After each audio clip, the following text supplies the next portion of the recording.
Hello Team FD and welcome back to Winners and Losers, the show where we look at the highs and the lows from the weekend just past. And you know what, Football Daily's been very Euro 2020 centric recently. We obviously spoke about the best player for every nation at the Euros in the group stages on Sunday Vibes yesterday. So we're going to pivot away from that. We're going to delve into the transfer market. Going to be a light bite of an episode. And fortunately, I've been joined by an absolute snack of a man to provide some substance. It's Dougie Critchley. How are you, sir?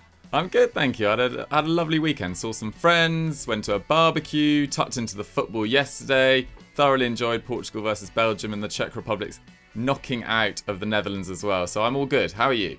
Yeah, I'm great, thank you, mate. Went back to Leicester over the weekend. Always nice to be back in the ends. And you know what else is nice? Manscaped have sent me a nice little set here where I can take myself for I was going to say pedicure. Manicure is the right terminology. And you know what? Very thankful for it, actually, because I bite my nails. And I know you bite your nails as well, Dougie.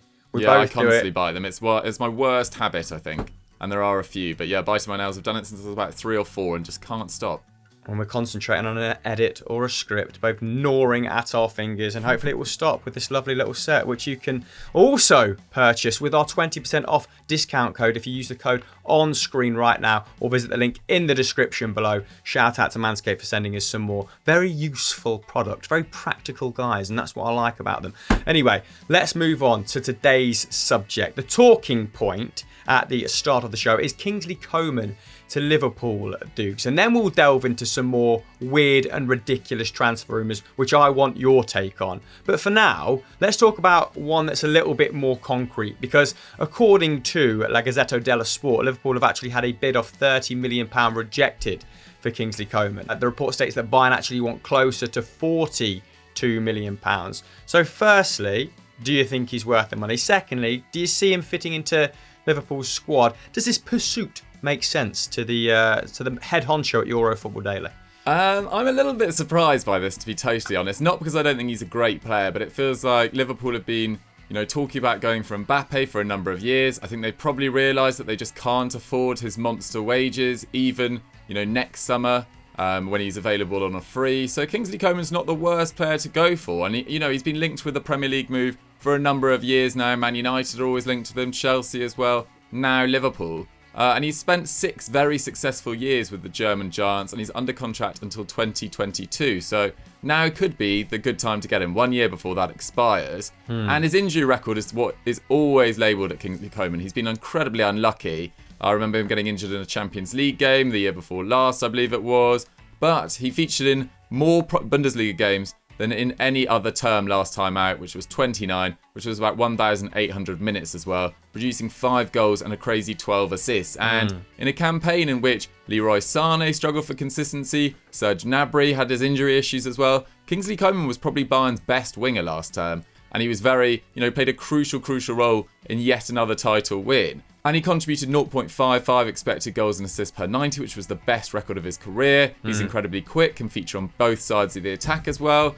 And if Liverpool probably do need to sign a forward in the next couple of years, with Salah, Mane, Firmino all approaching or over 30 at this stage. So, this is an intelligent move, but one that I think is determined by the lack of funds available in the market and the fact that they just can't get hold of Mbappe. So I'm reasonably confident on this one, and I think it's a solid move for the Reds. Yeah, I think if you're going to get Coman for anywhere between 35 and 40 million pounds, that is an absolute snip. I mean, you look at the fee that Ben White is going for, which is 45 to 50 million pounds, and although he's an excellent prospect, Kingsley Coman, his pedigree unquestioned when it comes to players, 23 or under. Another player who is around that age who might be worth a punt, who Liverpool have also been linked with, is Donyell Malen of PSV. And Roger Schmidt has conceded that he's going to lose his star component either this summer or the next. And Donyell Malen's contract runs until 2024. So this might be the last window that they can really get an astronomical fee for the player. Of course, we saw him, I won't say star for the Netherlands at the Euros, but he put in a very good shift when he was on the pitch. I think at one point he'd actually created the most clear-cut chances in the whole tournament. Actually, behind Gareth Bale it was, on 4, despite playing a very limited amount of minutes. The 22-year-old contributed to 27 goals in 26 Eredivisie starts last campaign, with a further 5 strikes coming in 8 Europa League starts, 36 of his appearances down the middle, so he's evolved very much into a striker. Under Roger Schmidt, of course, has played on the wing before, has been a second striker, so has that versatility that Jurgen Klopp looks for in the profile of his forward players. However, I don't know if Kingsley Coman and Daniel Malin would rush to Liverpool at this point. Of course, Diogo Jota sort of switched in and out of the side, isn't he? He's not coming off the best Euros, but I'm not sure there's a lot of minutes to go around unless a key player is moved on.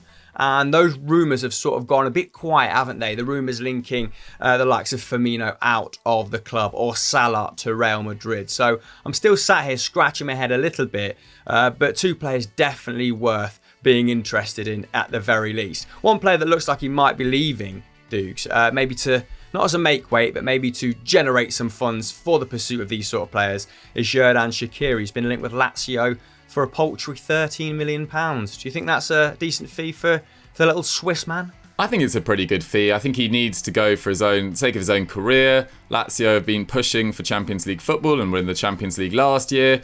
You know, obviously Simone Inzaghi's now left there as well. New boss Maurizio Sarri is supposedly a big fan of him, and he's played well in the Euros. Xherdan Shaqiri always delivers for Switzerland. Got his name back out there again. He was kind of the forgotten man of Liverpool in the last 18 months, had some injury issues, never really grabbed his opportunity really, and struggled to obviously displace Mo Salah on that right-hand side. So if they can get £13 million for Xherdan Shaqiri at his stage of his career, I think that's a pretty good deal. Liverpool fans, do you think this would make for a good summer? Shaqiri out, or Malin or Coman in? Which one would you opt for? Let me know in the comments below. Right, let's move on to our next section then.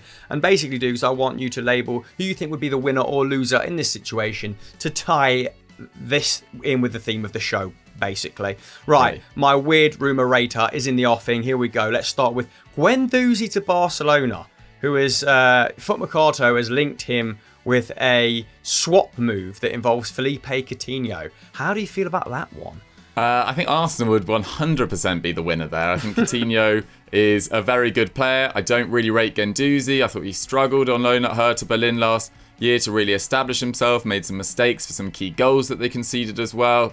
And he clearly doesn't fit in with the sort of culture that Mikel Arteta is trying to build around Arsenal. It's already sort of fallen apart for him since that game against Brighton at the back end of 2019-20, when Neil Maupay injured Bernd Leno, and then Guendouzi, you know, made quite a scene about the whole thing. He got, I think he was sent away from a training camp in Dubai as well. So clearly has some issues. He's got some growing up to do. If Arsenal could swap Guendouzi for Coutinho, that'd be one of the deals of the century. I'm sure it involves some cash. As stupid as Barcelona are capable of being in the transfer market, that would be an absolute howler, wouldn't it? Yeah, so Arsenal very much winners in that situation. Let's stay in North London then. Dennis Pratt. I mean, Football London, who, they get through a lot of articles, let's say, don't they? They put up a lot of stuff, have linked Dennis Pratt with a move to Arsenal. Of course, he was at Sampdoria before, went to Leicester, heavily linked with the Gunners in previous windows before moving to the Midlands. But yeah, rumour has it he might be brought in as a sort of reserve number 10 because he's frustrated at his lack of minutes at the Foxes. I don't really see this, to be honest. I don't really see this happening. I think Arsenal have just rejected a second bid from Aston Villa for Emile Smith-Rowe. They obviously really want to keep him as part of their future. They're looking to bring in a number 10 this summer as well. We've seen James Maddison linked, Coutinho obviously. And Dennis Pratt, I just don't think he's at that level. I think he's a very useful squad player for Leicester, but nothing really more than that. So if I was Arsenal, I'd probably steer clear of this one. What do you reckon? Yeah, he'd be in exactly the same predicament at Arsenal, wouldn't he? Wouldn't be the first choice number 10. And to be honest, I think he's masquerading as a number 10 at this point because his numbers do not suggest that, he's capable of being an elite number 10. He's a sort of fine box-to-box midfielder, I guess, to have in your ranks. But no, I'd be quite pleased for Leicester to get any sort of fee for him. I think easily replaced at this point. And I've been far from convinced since he came in. Like, he's fine. He's decent. He's technically sound. He's a tidy little player.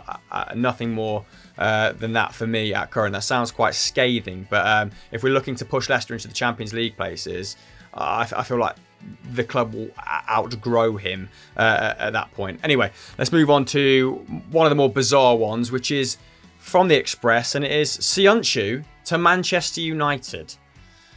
I just don't see this happening. What it's like? Just I think that's going to be a common theme in all of these, mate. Six weeks to the window opens. I just think they're being linked with Varane. They're being linked with Pau Torres. They're even linked with Sergio Ramos.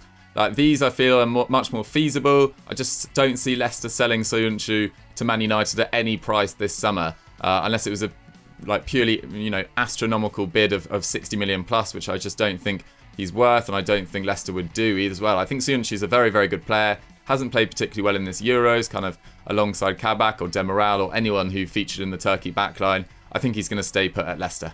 Yeah, particularly if Leicester carry on deploying that back three, right? They were quite short on centre-halves at various points throughout last season. So I imagine they're not too keen on letting one of their chief centre-halves go. Right, Donny van der Beek to Inter. Now, this feels quite realistic in comparison to the previous ones mentioned, mate. Yeah, absolutely. I think I'd be pleased for Donny van der Beek to get a move, to be honest. I don't think it's worked out at Man United for whatever reason. Maybe it hasn't quite fitted into Solskjaer's sort of style of play. He's obviously much more of a ball player, much more of a possession-based team. Used to that at Ajax, whereas Man United were best on the break last year. It's probably not his best game.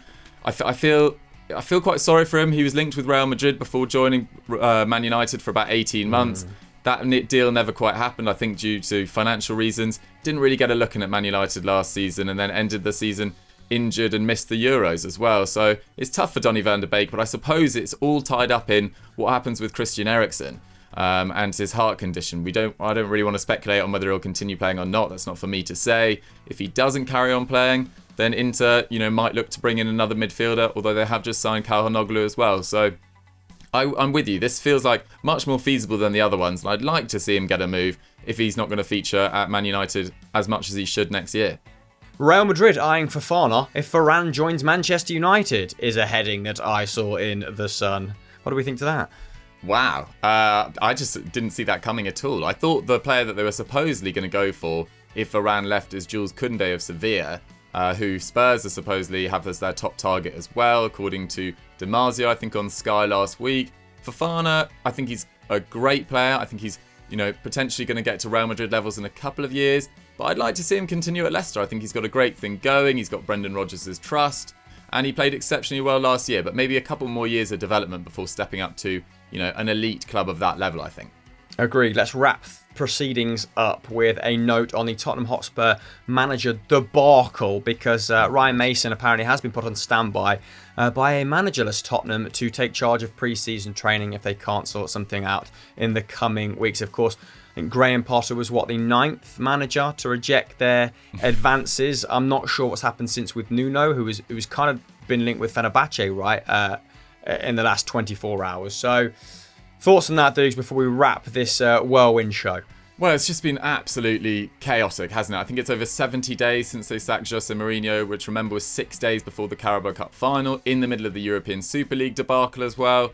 The club, the strategy, it's sort of falling apart. They've got a new director of football in Fabio Paratici, but it just hasn't seemed to help any sort of clarity on what they're trying to do. And what I just think is so embarrassing is how much of these stories have become public. Like, why do we know so much about Spurs' attempts to sign a manager? It's just been handled way too publicly, and it's just been embarrassing for the club. And I really feel sorry for whoever is going to get that job eventually, because they know they're 10th choice now. Yeah, what do you even say in your opening press conference when someone says, so what, you weren't even in the top 10? I saw the Celtic manager very much accepting that he wasn't first choice, and I thought that was really well handled. I saw you tweet that over the weekend. Yeah, he did it with a bit of decorum, a bit of grace, but I think he was perfectly okay with being second, third choice. But yeah, it is a little bit embarrassing when you know that Tottenham are scrambling and you're the man that they've turned to sort of last, I guess. Anyway, that is this show for another week. Just want to plug Manscaped again at the very end to say if you want to take advantage of our 20% off discount code with free international shipping, then use said code on screen right now or visit the link in the description below. Dukes, anything happening on EFD today or tomorrow that you'd like to plug? Yes, so we've got a scout report coming out today on who Arsenal should actually sign. There's been a lot of speculation about who they're going to bring in. Ben White, Renato Sanchez is the latest one, Ruben Neves as well. And I think it was scripted by Henry Hill, and I'm sure it's a banging video, so look out for that on EFD today. Excellent stuff. Like, subscribe, and we'll see you next time, guys. Bye.